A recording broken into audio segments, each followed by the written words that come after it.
आज की तारीख में चुनाव हो जाए तो इंडिया टुडे सिसरो का क्या कहता है ओपिनियन पोल, और ओपिनियन पोल में अब हर की नज़र यही है कि वाकई चुनाव हो जाए तो किसके हिस्से में कितनी सीट कितने वोट जाएंगे। दरअसल ये पूरा सर्वे किया गया है 1 से 5 सितंबर के वक्त के बीच में।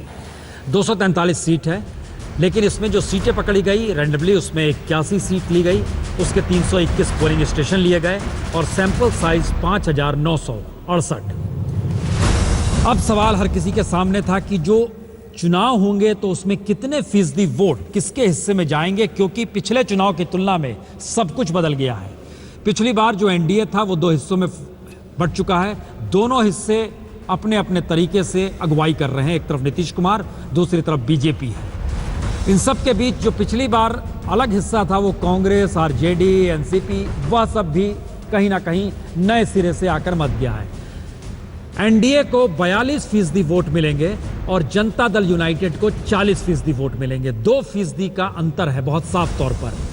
यही 2 तस्वीर निकल कर आती है। इसके अलावा कोई तीसरी स्थिति नहीं है, क्योंकि कोई तीसरा गुट वहां पर नहीं बना है। और इन सब के साथ एक बड़ा हिस्सा यह भी है इस सब के बीच में, दरअसल जो घाटा हो रहा है जनता दल यूनाइटेड को और बीजेपी को जो लाभ हो रहा है वो बिल्कुल वही है। जरा स्क्रीन पर आप देखिए तो समझ जाइएगा।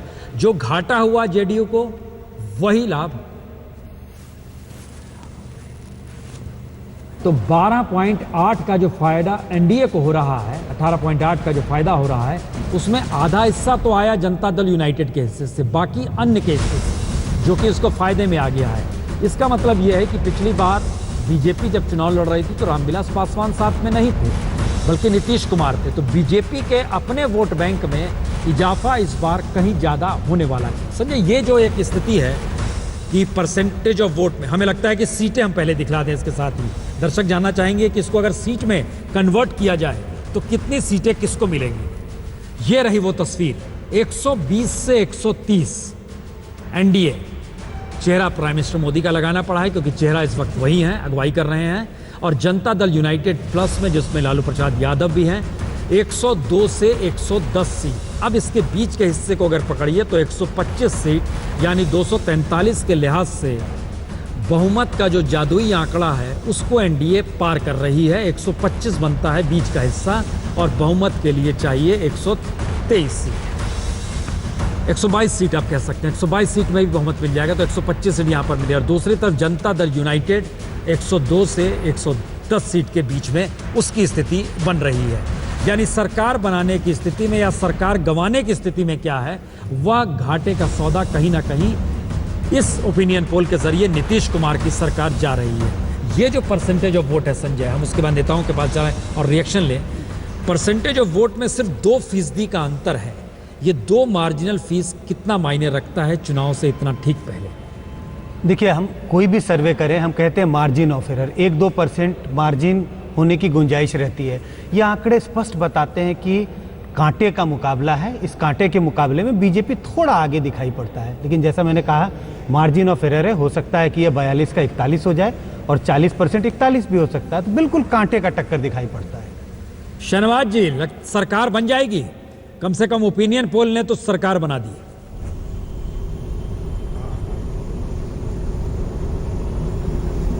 वाजपेयी जी, पहले तो आपका शुक्रिया कि आपके ओपिनियन पोल ने इस विधानसभा परिसर में ही हम बैठे हैं या हमारी सरकार बना दी है। लेकिन अभी तो जो आपका ये सर्वे है 1 से 5 सितंबर के बीच का है जी, और आप जानते हैं कि इस बीच में 1 तारीख को ही नरेंद्र मोदी जी की बड़ी सभा, बिहार में सबसे बड़ी सभा हुई थी।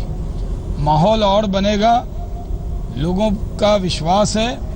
लोगों को लगता है कि क्योंकि 10 साल कांग्रेस, 15 साल लालू जी और 10 साल नीतीश कुमार जी, 35 साल में बिहार को कुछ मिला नहीं है।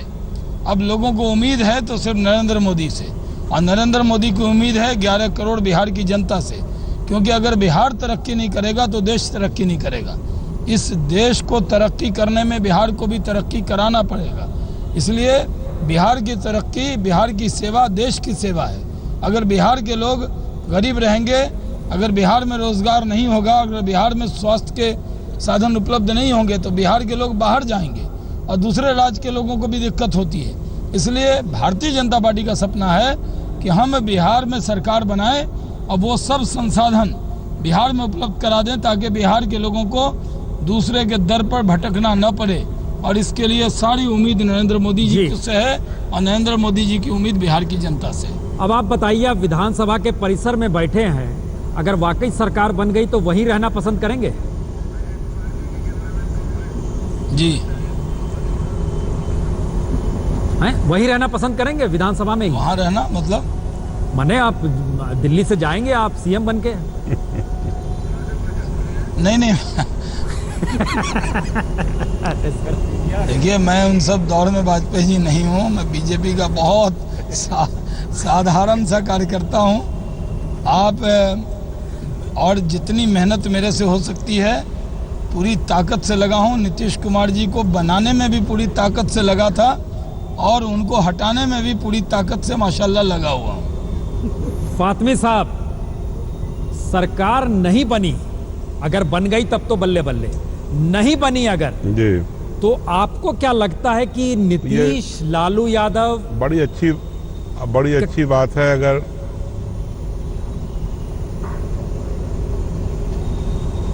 जी जरा 2 मिनट मेरी बात सुन लें। जी बोलें। अभी शाहनवाज साहब ने विस्तार से 5 मिनट लिया, 5 मिनट मेरा वक्त भी मुझे भी दे दीजिएगा। इन्होंने जितनी रैली की बिहार के अंदर उस सबको मिला लीजिए नरेंद्र मोदी जी की, तो अकेली रैली है गांधी मैदान की जिसके अंदर इतने लोग आए कि ये 5-6 रैली के को नरेंद्र जी को मिला लीजिए तो वो एक रैली हुई, जिसमें माननीय लालू प्रसाद जी, नीतीश कुमार जी और माननीय सोनिया गांधी जी आई थी। नंबर 1। नंबर 2, जहाँ तक सवाल पैदा होता है सर्वे का, कल ही एक सर्वे आया है और भी आपका सर्वे है, उसका मैं ये नहीं कहूँगा कि आपका सर्वे गलत होगा या सही होगा, लेकिन कल का सर्वे ये कह रहा है कि बहुत अंतर है। और जहाँ तक सवाल पैदा होता है वोट का, वोट शेयरिंग का, तो अगर आप लोकसभा को याद करें जिसमें वेव था नरेंद्र मोदी जी का, उसमें राष्ट्रीय जनता दल और कांग्रेस को 30% वोट आया था। और नरेंद्र मोदी अपने जब हाइट पर थे, जब उनकी तूती बोल रही थी पूरे मुल्क के अंदर, तब उन्हें 38% वोट आया था। आज जब मुल्क के लिए वो कुछ नहीं कर पा रहे, जो वादा किया था उन्होंने एक पूरा नहीं किया, महंगाई चरम सीमा पर है, बेरोजगार नौजवान घूम रहे हैं, 56 इंच का सीना पता नहीं कहाँ चला गया। हम ये जानना चाहते हैं आज प्याज हो या दाल हो कितनी महंगी है, आपको बताने की ज़रूरत नहीं है, आपके घर में भी परेशानी होगी। और जहाँ तक सवाल पैदा होता है कि कहा था कि इतने पैसे आ जाएंगे, कहाँ है पैसे, और काला धन आ जाएगा बाहर से, कितने पैसे आ गए, हर आदमी के खाते में चला जाएगा। तो ये तो झूठी सरकार चल रही है ऑलरेडी दिल्ली के अंदर। अब बिहार के लोगों को आप मूर्ख नहीं बना सकते, आप कभी भी मूर्ख बना सकते हैं तो एक मर्तबा नरेंद्र मोदी जी ने एक मर्तबा बना दिया। मैं दूसरी तरफ एक सवाल करना चाहता हूं आपसे, क्या ये लड़ाई नीतीश कुमार जी और नरेंद्र मोदी जी के बीच में है? मेरी बात सुनिए, ये जो भी आंकड़े आप ला रहे होंगे नरेंद्र मोदी जी की पर्सनालिटी को एक साथ कर रहे हैं, एक तरफ रख रहे हैं, एक तरफ नीतीश कुमार को। क्या वो मुख्यमंत्री बनना चाहते हैं बिहार का? अगर नहीं तो आप बताओ कि आज इनका लीडर कौन है? जो नेशनल एनडीए जो है इनकी, इसका लीडर कौन है या लीडर कौन होगा ये बताना चाहिए। क्या नरेंद्र मोदी जी आके मुख्यमंत्री बनेंगे यहाँ? और अगर नहीं तो ये जो पर्सनालिटी है आज डेवलपमेंट की और जो लीडरशिप है लालू यादव जी की, एक तरफ नीतीश जी का जो डेवलपमेंट का चेहरा है और जो जिस तरह से उन्होंने खूबसूरती से 10 साल गुजारे हैं, और लीडरशिप है लालू यादव की और समर्थन है सोनिया जी का, इसमें कहीं भी ये टिकेंगे नहीं। 30% हम लोगों का वोट राष्ट्रीय जनता दल और कांग्रेस का, और 15% जो वोट नीतीश कुमार जी को पिछली दफा मिला था उसके अंदर बढ़ोतरी होगी। और ये आंकड़ा कहीं भी आप देख लीजिएगा 50% से ऊपर जाने वाला है। और इनको 35% से ज्यादा वोट नहीं आएगा। ये आकलन हमारा है जो गांव में नजर आता है। आज गरीब से गरीब लोग अरे हुजूर, जिनको उसमें आज आएंगे। उन्होंने हम तो एक सवाल दलित पूछे तो बनाया, आप सरकार महादलित बना ली बनाया अपनी। और हमने एक आदिवासी सवाल की खाली श्रेणी में पूछा। डाला है। सब लोग इनकी तरफ, फातमी साहब, नीतीश कुमार जी की तरफ देख रहे अरे हैं। बिहार फातमी की साहब, बिहार की गरीब जनता को नीतीश कुमार से उम्मीद है, नरेंद्र घर की मोदी जी रसोई से से कोई राबड़ी उम्मीद नहीं देवी है। को उठा के सीएम बनाया गया था। जी, क्या बिहार कह ने रहे यह हैं भी देखा है। अब किसका जिक्र कर रहे हैं? पन्नों को पलटिएगा तो सब कुछ याद आ जाएगा। जी, इसलिए आप बैठ के सरकार मत बनाइए। चुनाव शुरू हो गए, ये तो एक किसका- ओपिनियन पोल है, मुझे इस भरोसे ना रहिए। मुझे ये बताइए, उससे हम जरा मुद्दों पर बात कर रहे हैं। देश आपको सुनना चाह रहा है, आप लगे गुणगान करने। अरे हुजूर, एक मिनट, मेरी बात सुनिए। नहीं, हम अभी नहीं आप सुनेंगे। मुद्दों शकील पे अहमद बात करिए। साहब, आप शकील कौन से अहमद मुद्दे पे साहब, बात बिहार करना के चुनाव जातिगत समीकरण के आधार पर, मैथमेटिक्स के आधार पे हो रहे हैं या कुछ ऐसे इशू हैं जिसको लेकर, क्योंकि हम देख रहे हैं पिछले 48 घंटों से सोनिया गांधी जिस बात का जिक्र कर रही है, आज प्रधानमंत्री ने भी उसका, यानी टकराव बहुत तीखा है। बहुत तीखे शब्दों का इस्तेमाल दोनों तरफ से किया जा रहा है और बिहार संयोग से उसी का एसिड टेस्ट माना जा रहा है। क्या यह सही है शकील साहब? देखिए प्रसून जी, मेरी एक शिकायत नेशनल मीडिया से है और आपसे भी है। हम बिहार के रहने वाले हैं और आप लोग ऐसी बातें करते हैं जैसे जात की बातें सिर्फ बिहार में होती हों, उत्तर प्रदेश में नहीं होती हो, कर्नाटक में नहीं होती हो, मध्य प्रदेश में नहीं होती हो, मैं पंजाब और हरियाणा का प्रभारी हूं, वहां नहीं होती हो। पूरे देश में जातीयता की बात होती है, मगर पता नहीं क्यों आप लोग, और जातीयता एक सच्चाई है, इससे भी किसी को इनकार नहीं है, लेकिन आप लोग जब बिहार की चर्चा होती है तो नेशनल मीडिया जातीयता की बात ले आता है, जातीय समीकरण की बात ले आता है। मैं कर्नाटक चुनाव में गया था, मुझको सचमुच आप लोगों के प्रचार के वजह से मुझको लगता था कि सदर्न स्टेट में उसकी चर्चा नहीं होगी, लेकिन सदर्न स्टेट्स में भी उसी की चर्चा होती है कि कौन कैंडिडेट क्या है। इसलिए केवल बिहार पर जातीयता का आरोप लगाइए नहीं, ये मैं आग्रह करना चाहता हूं। ये बात सही है कि जातीयता अपने इस पर एक फैक्टर है, उस पे चुनाव होता है। बिहार में भी कुछ उस तरह की बात होगी उस पर, लेकिन एक विकास का मुद्दा है। बिहार के लोगों को भी भूख लगती है, बिहार के लोग भी नौकरी चाहते हैं, बिहार के लोग भी अच्छी शिक्षा चाहते हैं, बिहार के लोग भी संसाधन चाहते हैं। और अभी लगातार शाहनवाज साहब कह रहे थे कि 10 साल नीतीश कुमार जी का कुशासन, ये भूल जाते हैं कि नीतीश जी के 10 साल में 9 साल ये उनके साथ थे। 9 साल नीतीश जी के हाजी में हाजी मिला रहे थे। 9 साल उन्होंने लगातार कहा कि नीतीश कुमार देश के नरेंद्र मोदी जी के बाद दूसरे सबसे बड़े प्रतिष्ठित मुख्यमंत्री हैं। और आज जब अलग हो गए तो ये लगे उनका व्याख्यान करने के लिए हम लोगों ने नीतीश कुमार जी का विरोध किया, इसलिए वो गलत संगत में चले गए थे।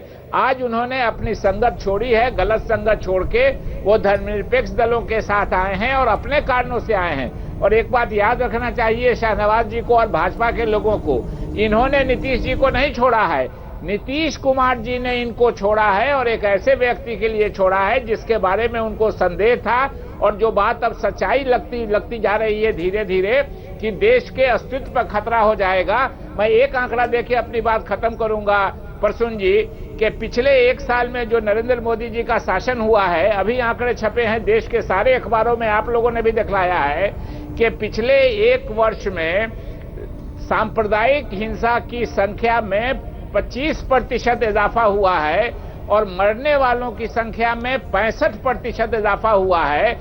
हम समझते हैं कि नीतीश कुमार जी इसी बात को, इसी सिनेरियो को और बढ़ने का खतरा है। चलिए हम इस मुद्दे को लेकर आते हैं चर्चा में। ये बड़ा मुद्दा आप उठाना चाह रहे हैं, लेकिन बिहार के चुनाव, बिहार के मुद्दों को देखेंगे या फिर नीतीश कुमार, या दूसरी तरफ नीतीश कुमार और लालू प्रसाद यादव या कांग्रेस मुद्दों को उस रूप में बिहार में लाना चाहती है जिससे कि बिहार में जिसकी सत्ता है चर्चा उस पे ना हो, बल्कि खुद ब खुद नरेंद्र मोदी प्रधानमंत्री के तौर पर बीते 1.25 बरस में क्या कर रहे हैं, चर्चा उस पे चुनाव।